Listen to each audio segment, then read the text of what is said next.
First, their bodies were coated in tar, and then they were placed in a cage like this.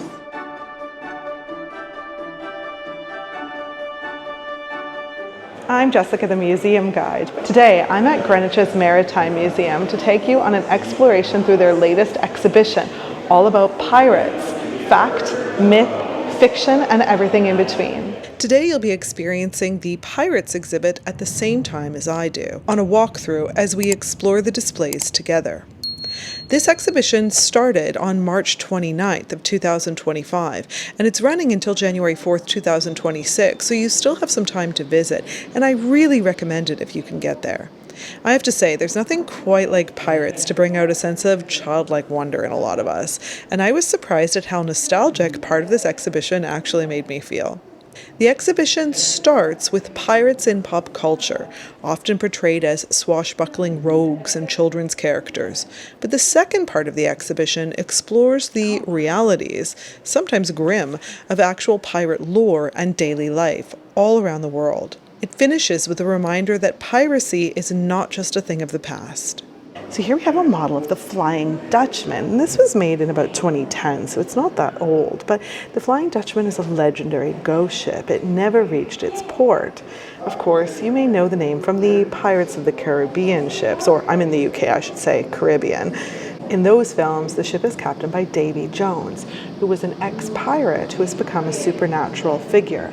So the museum is saying that this is an example of the role of myth that shapes how we view the pirate world, and that is the crux of this exhibit. So this carved taffrail, this is a decorative railing or structure located at the rear of a ship, was from the back of a Dutch vessel, which was wrecked off the coast of Suffolk in 1672. So there's a lot of legends relating to sunken treasure ships. You probably can think of a few, or maybe you've even thought about going to excavate one. The sunken treasure definitely has to be my favorite get-rich-quick scheme. By the way, this isn't my only shipwreck content coming up. In the spring, I'll be releasing a full video tour of the fantastic and quirky Shipwreck Museum on the Isle of Wight. Look out for that video. This painting here by William Lionel Wiley, it's from 1890, and Wiley depicts the world of Davy Jones. We just saw his ship, a mythical character who rules over the evil spirits of the deep. We can see the outline of the wrecked ship in the distance, but the human remains, the reminders of the dangers of seafaring, are visible at the bottom of the painting. So the exhibit aims to explore the meaning of the word pirate and some of the common expressions, idioms, and myths and legends that we associate with pirates. Pirates have been a popular topic in literature and pop culture for hundreds of years. Every generation gravitates towards them. I think in our current pop culture milieu, the Pirates of the Caribbean would definitely be one of the main ones.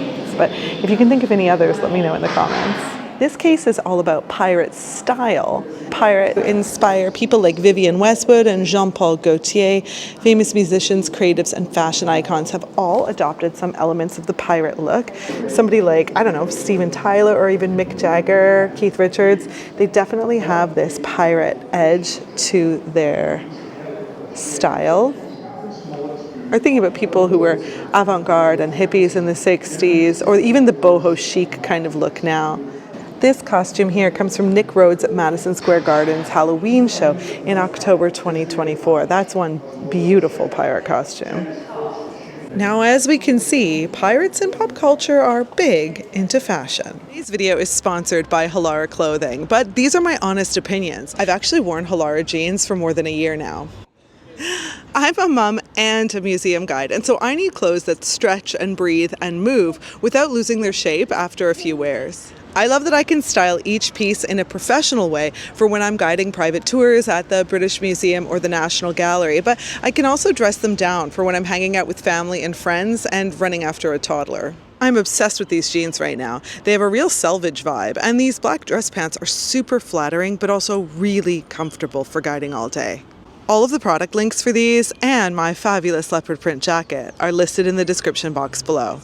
Halara Clothing is a size-inclusive brand as well, with sizes from extra small to 4XL. Want to give Halara Clothing a try? Use my coupon code MUSEUMGUIDE20 for 20% off all full-priced items. Let me know in the comments if you've tried Halara clothing before and what else you'd like to see me try from the brand in the future. So the first section of the display is all about Treasure Island, one of the most influential pirate stories of all time, which was first published in 1883. It follows the adventures of a young boy, Jim Hawkins, and his quest to find buried treasure. The story includes all kinds of cutthroat pirates and the talking parrot, which is one of the first times we encounter that common pirate trope. Here's an illustrated version of Treasure Island from 1949 by illustrator Mervyn Peake. And here is an early British edition of Treasure Island illustrated by French artist Georges Roux. Here's a little pirate fact or fiction. Did pirates keep parrots? They probably didn't actually keep them as pets. If pirates did have parrots, it was probably to sell them. One of the most famous scenes in Treasure Island occurs when Jim Hawkins shoots and kills the murderous pirate Israel Hands. His childhood innocence ends on board the ship the Hispaniola. This is a 17th century pistol from an unknown maker of the type that Hawkins would have been using in the story. And here is a diorama of Treasure Island made by artist Kenneth Britton. It shows the Hispaniola lying off the coast of Treasure Island. On the other side, we can see the tense moment when Long John Silver, the leader of all the pirates, tries to convince Jim Hawkins to hand over the treasure map. On board is Long John Silver, one of Flint's This type of museum interpretation. We've seen this before. This is the type of technology that's used at the Hunterian Museum.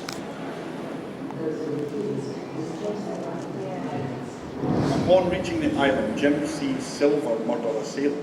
Our next section deals with pirates on stage. Notably, the late 19th century Pirates of Penzance, always makes me think of The Simpsons, and J.M. Barrie's Peter Pan, which of course includes the infamous Captain Hook. Here we have an illustration of Mr. Richard Temple as the Pirate King in the Pirates of Penzance. It debuted at the Opera Comique on the 3rd of April, 1880. Richard Temple, who regularly appeared in comic operas by Gilbert and Sullivan, played the Pirate King, and he was hugely popular. Here you can see some costume design for a sadly unrealized production of Pirates of Penzance, drawn in about 2015 by Les Brotherston, a British set and costume designer. This was the outfit for Frederick, who's the pirate apprentice at the center of the story. And you can see there's a real difference between these two visions of the same character, 135 years apart. My grandparents didn't have these, but I knew a lot of people in my childhood that did. These are mid-20th century, or these ones here, the Pirate King and Ruth the Pirate Maid, those are from the 80s, but Long John Silver here from more like the 1960s. These are sometimes called Toby jugs as well, and they're popular in pubs, but also for domestic use. It's a little flyer for Treasure Island being produced at the Mermaid Theatre in 1963. Oh wow, I love this poster for the Pirates of Penzance. And who's that in the middle? None other than Mr. Tim Curry, my personal favorite. This was done in 1982, staged by the American director Wilfrid Leach, starting on Broadway and transferring to London. The Broadway version starred Kevin Kline as the Pirate King, and that was released as a film in 1983, but in our British version we were lucky to have Tim Curry. I absolutely love this limited edition poster here for the Pirates of Penzance. This was brought to the London Coliseum in 2015 by award-winning film director Mike Leigh. This was an English National Opera production. I think I remember the posters for this in the tube. That's an amazing poster. And as I promised, of course, Peter Pan. You can go to see a more straight-ahead version of Peter Pan like this one, or the classic British Christmas time panto.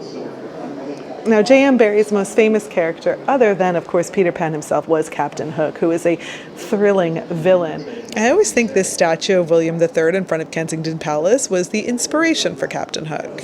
J.M. Barrie did live nearby, and he set one of the first Peter Pan stories in Kensington Gardens, so I don't think it's too much of a stretch. Of course, while he's an incredibly fearsome character. His own fear of crocodiles, a crocodile took his hand after all, give him a human edge. And this replica Captain James Hook costume was created by Ninia Michaela in 2023.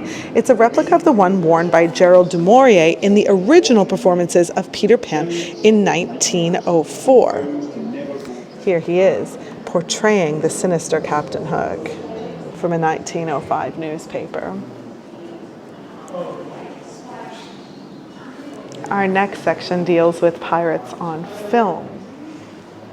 People have been creating pirate films since the dawn of cinema, and here is the original costume for Will Turner from The Curse of the Black Pearl in 2002. This costume was worn by actor Orlando Bloom. He played Will Turner in the 4 Pirates movies. It was worn during the first film in a dramatic sword fight between Turner and Jack Sparrow.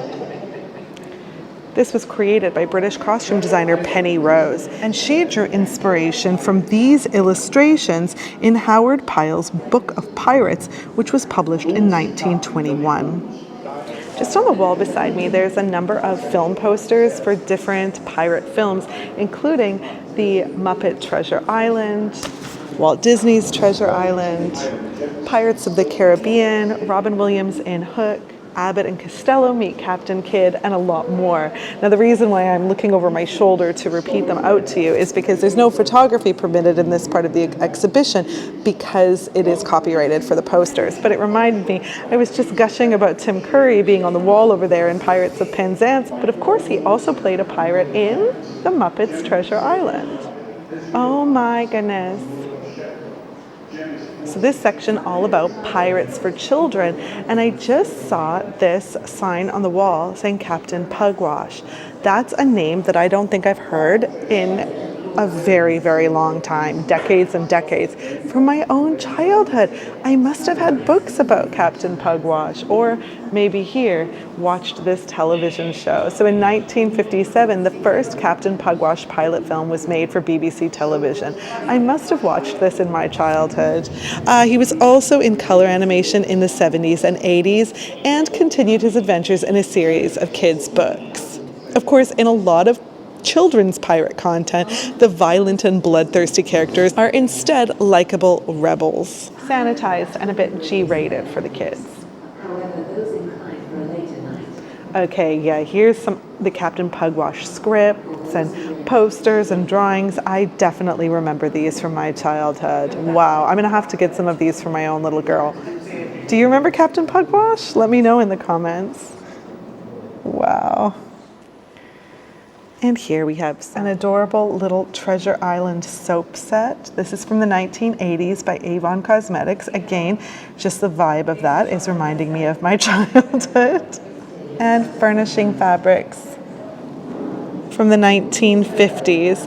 This fabric was produced in response to the popularity of Walt Disney's Treasure Island, and you could use fabric like this to make curtains or bedding for your children. So this was very popular. Also here, these Playmobil pirate set. This is only 2011, but this does also look like toys that I played with as a kid. Over here, we see some illustrations from the Lady Bird books of pirates.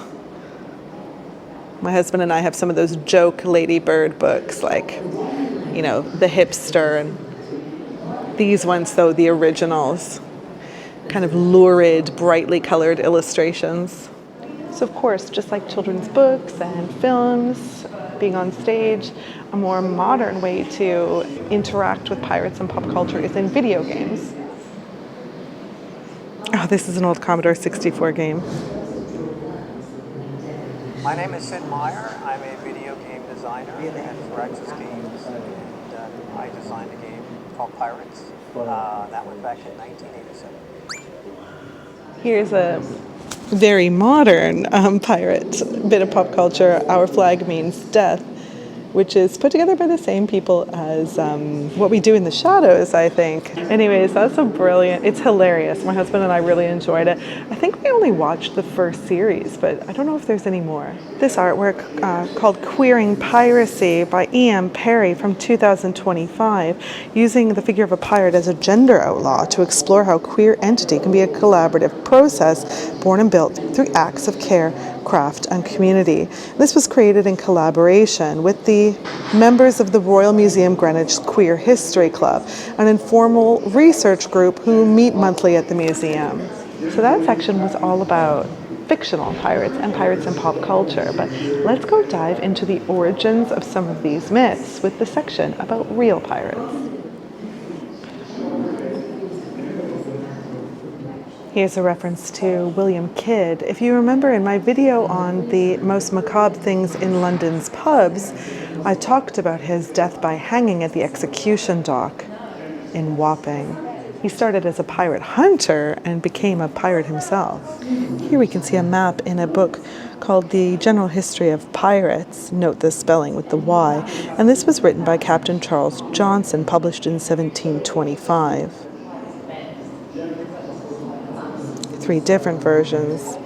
Here is a really fascinating historic document from 1695. Wow, this is ink on parchment. And it was a privateering commission issued by the High Court of Admiralty. The English governor of New York issued this commission to William Kidd, granting him permission as a privateer to capture French ships in the Indian Ocean.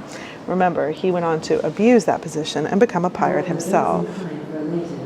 Some pirate slang: kabobbled, to be confused; scuttlebutt, which is a gossip. Oh, we still use that, don't we? What's the scuttlebutt? And blow the gaff, to reveal a secret. Oh, this is lovely. This looks like Godfrey Kneller. Yes, it is. I've never been more impressed with myself in my life that I knew that this was Godfrey Kneller. Sorry. Anyways, this is Daniel Defoe.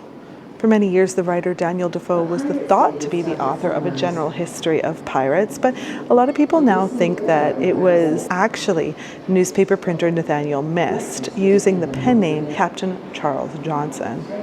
This next section is about pirate culture and the unofficial code of conduct that pirates would adopt when on board their ships. Pirate captains had punishments for breaking these rules that might include marooning. That would be abandoning the guilty party on an uninhabited island, which is actually a lot more terrifying than it sounds. Be nice for like one afternoon. Again, this type of museum technology. Here's a little signboard about Matelotage, which was a partnership system amongst pirates, particularly in the Caribbean, during the 17th and 18th centuries. This was an agreement between 2 members of the crew to share their earnings and provide mutual support, often including care in times of illness or injury. Some historians call Matelotage almost a form of marriage, as these bonds could be deeply personal, but others say, nah, this was just a practical arrangement for economic security in a life as unpredictable as piracy. Got some dice shakers and gaming tokens. This is obviously a way to pass the time. And a plate and an onion bottle. Getting a reliable supply of food was really important for pirates, so sometimes that would actually be their choice of booty to be stealing. Up top too, a beautiful compass and set of dividers. 2 famous female pirates, Bonny and Mary Read. Bonny entered piracy as the lover of John Calico Jack Rackham, who operated in the Caribbean. Together, they seized the ship carrying Read, who then joined them, so they kind of had a maybe interesting relationship. When Rackham's ship was captured, it said that Bonny and Read were the only ones who fought back. At their trial, they were sentenced to death, but they both avoided their execution, as they claimed that both were pregnant. Read died in prison, and Bonny may have been released. Some people say she survived into old age. So obviously, when we're talking about pirates, we have to talk about the Caribbean. This was the main place for piracy in the 17th and 18th centuries.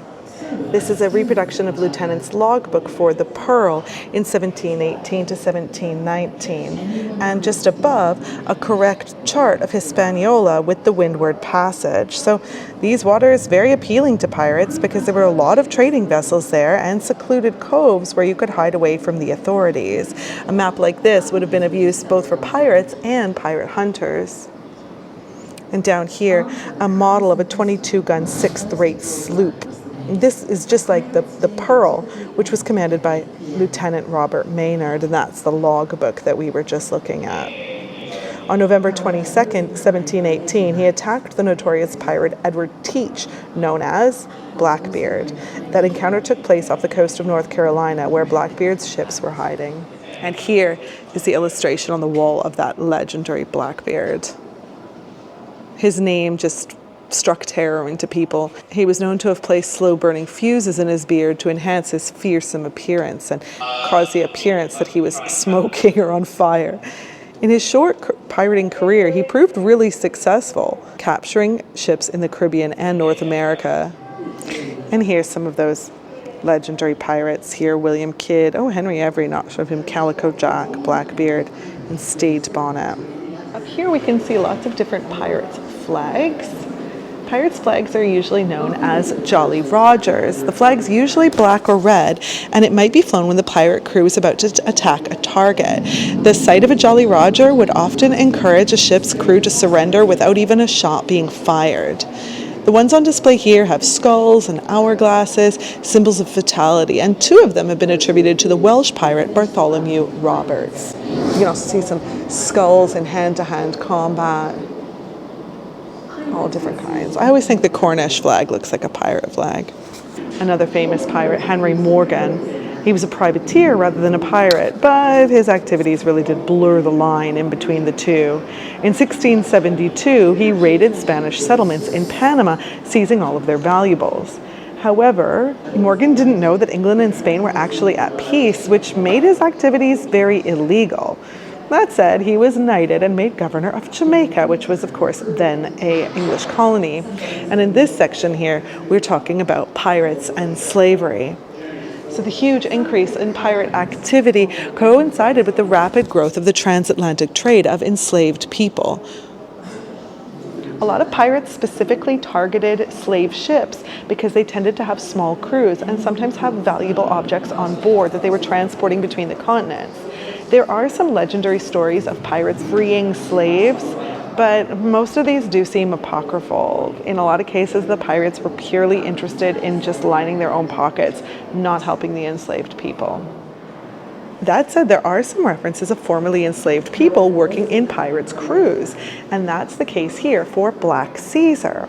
Little is known for sure about him. He was active in 1718, and he may have been a West African king who escaped enslavement and became a pirate. He joined Blackbeard's crew, which included a significant number of black men. Though we don't know their names, their existence has been documented. Black histories are often poorly recorded in Europe, and pirate crews actually left few records behind. Funny that. During the battle that killed Blackbeard, one of the crew was ordered to blow up the ship, and some have identified that man as a man called Caesar, who was captured and then hanged in Williamsburg, Virginia in 1719. Here we have an image by Sir Peter Lely of Vice Admiral Sir Christopher Mings. Christopher Mings was a naval commander and privateer. Ordered to raid Spanish settlements in 1659, he seized silver and valuables worth more than £300,000, which would be worth about $60 million today. The treasure was handed over to the Navy, but they were empty. Mings and the crew had stolen a fortune. And believe it or not, they actually went unpunished for this crime. Pays to be a pirate, I guess. Oh, I like this one here, this book, Atlas Maritimus, or the Sea Atlas, by John Seller in 1675. I barely understand how maps are made today, but people making them in the 18th, 17th, and 18th century, that's just unreal to me. A painting of the view of Port Royal, Jamaica. This is by artist Richard Patton in 1758. Painted during the golden age of piracy, and this was a notorious base for privateers and pirates in the Caribbean. Of course, pirates were often a menace, but they also contributed greatly to local economies because they purchased great deals of supplies for their voyages. So we mentioned before that pirates were often not just interested in gold or coins, they also wanted food and other valuable items. Check out these objects. These are indigo pigment, coffee beans, peppercorns, cloves, and wooden bowls, surprisingly. These would have been worth their weight in gold. And here we've got some 8 reals, or Spanish dollars, the world's first global currency.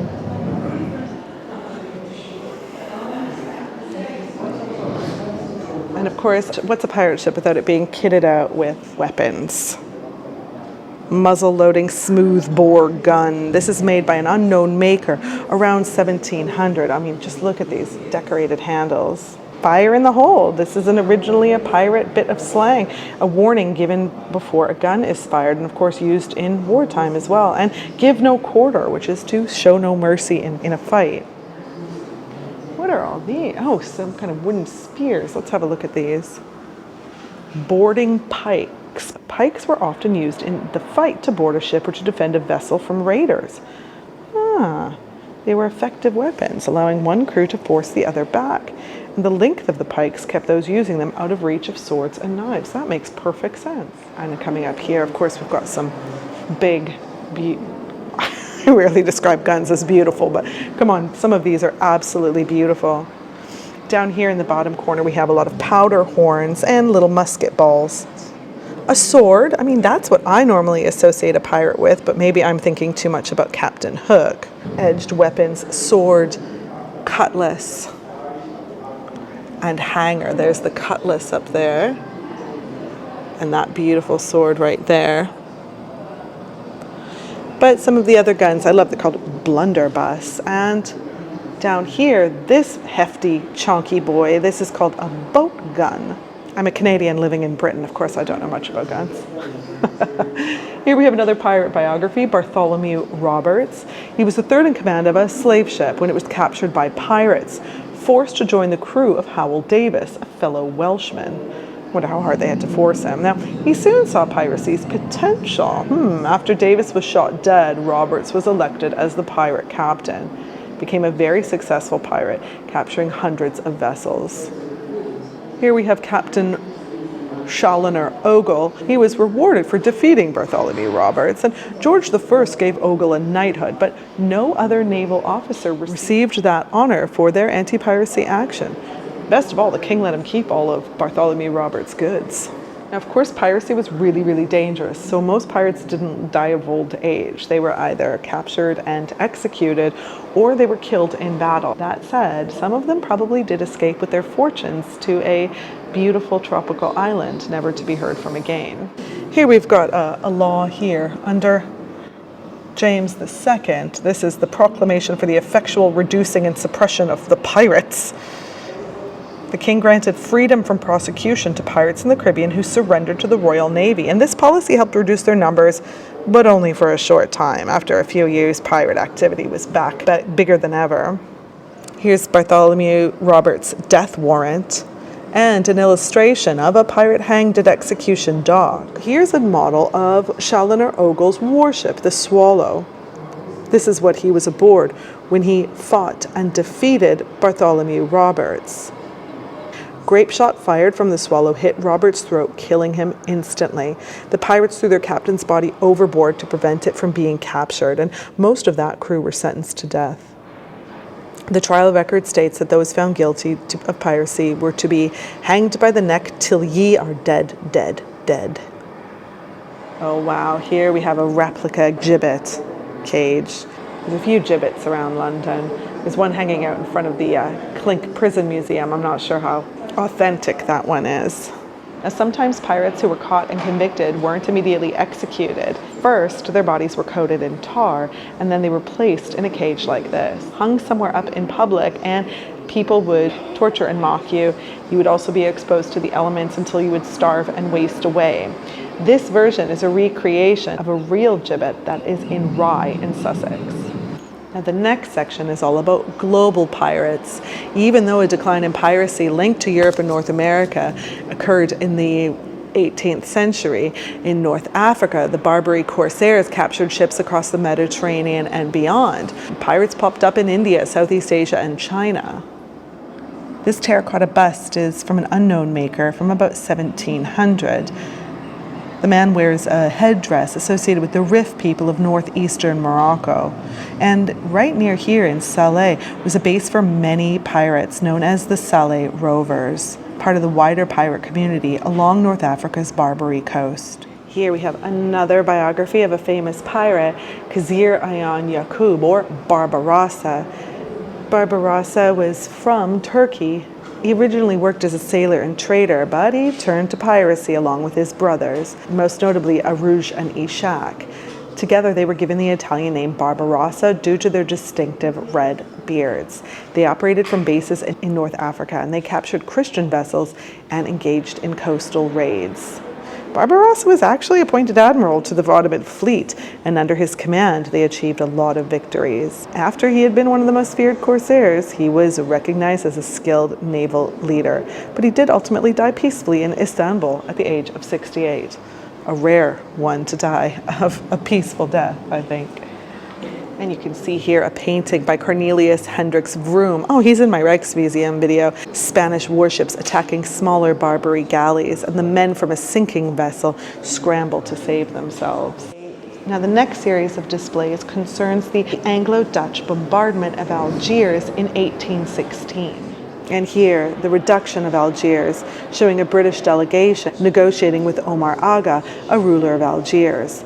The talks were not successful, and Aga refused British demands to release around 3,000 enslaved Christians. That led to the battles that we're about to see next. This plan shows the positions of the British and Dutch warships.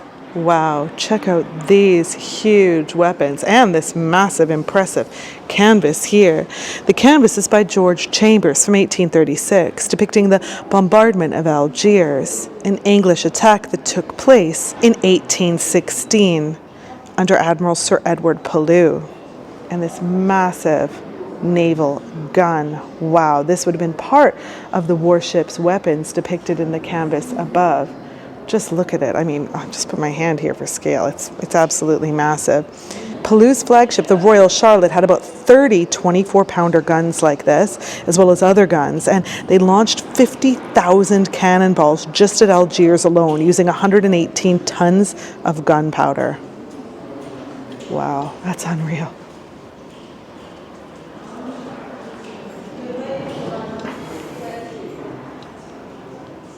Three 74-gun warships, the Albion, Minden, and the Superb, formed part of the British squadron at Algiers, and they had a vast firepower.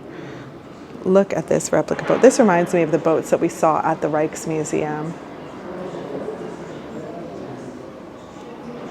And here's an Ottoman flag, because Algiers formed part of the wider Ottoman Empire.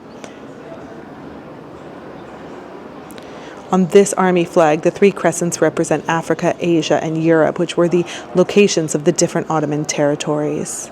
This flag was captured by a Royal Navy Lieutenant James Everard, who fought at Algiers. And here is a portrait of Pellew by Sir Thomas Lawrence.